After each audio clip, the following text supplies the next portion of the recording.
বাংলাদেশ আওয়ামী লীগের প্রধান কার্যালয় দখল করলো এনসিবি বনাম রাজাকার বাংলাদেশ সেনাবাহিনীর সহযোগিতায়। খুশি হওয়ার কিছু নাই ভাইয়া, এত খুশি হওয়ার কোনো প্রয়োজন নাই। 5 আগস্টের পরে তোমরা সেটাকে আগুন দিছো, পরবর্তীতে ভাঙচুর করলা, আবার বারবার সেটাকে ভাঙচুর করছো।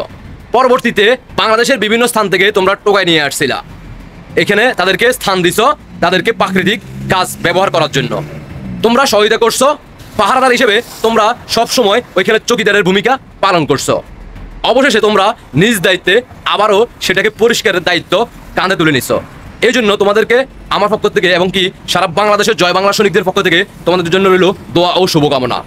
পরবর্তীতে তোমাদের কাজ হবে এটাকে সুন্দর করে পরিষ্কার করে তারপরে যাইয়া সেটাকে সুন্দর করে রং করা, পাশাপাশি ডেকর করা।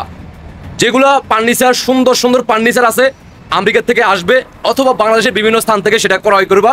জুলাই ফাউন্ডেশনে তোমাদের প্রচুর টাকা আছে, বন্যার টাকা জমানো আছে, ওইখান থেকে তোমরা সংরক্ষণ করবা, টাকা নিয়ে এখানে মাল সামান কিনে রাখবা যাতে করে আবার তোমাদের কষ্ট না হয়। পাশাপাশি দামি দামি এসি এখানে ফিট করবা যাতে তোমাদের শরীরের ঘাম না বাইর হয়। রাজাকার বংশের সন্তানদেরকে আরও একটা বার্তা দিতে চাই, জয় বাংলা সৈনিকদের বিজয় ঘনিয়ে আসছে।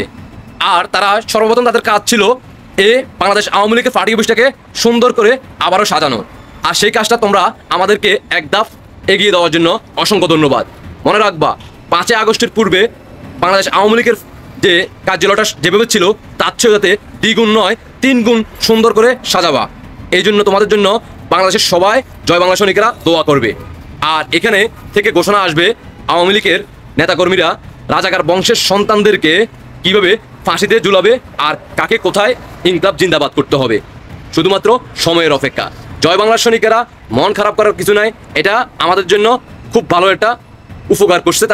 তাদের জন্য দোয়া এবং কি ভালোবাসা দিবেন, কারণ তারা আমাদের কষ্টের কাজটা যেটা আমরা করতে হইতো প্রথম ধাপে, আমরা যখন আন্দোলন সংগ্রাম করব তখন ওইখানে যাইয়ে রেস্ট করতে পারবো ঠান্ডা মাথায়। ওইখানে পরিকল্পনা করে জয় বাংলার সৈনিকেরা ইনকলাব জিন্দাবাদ করে দিবে এই রাজাকার বংশের সন্তানদেরকে।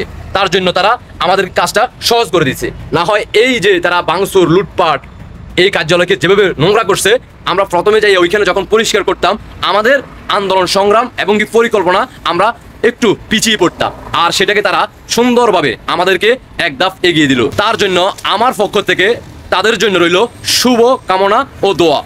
আশা করি সবাই বুঝতে পারছেন। সবাইকে অসংখ্য ধন্যবাদ। আপনাদের ব্যক্তিগত মতামত অবশ্যই কমেন্টে জানিয়ে যাবেন। জয় আসবে, জয় নিয়ে ঘরে ফিরবো জয় বাংলা সৈনিকেরা।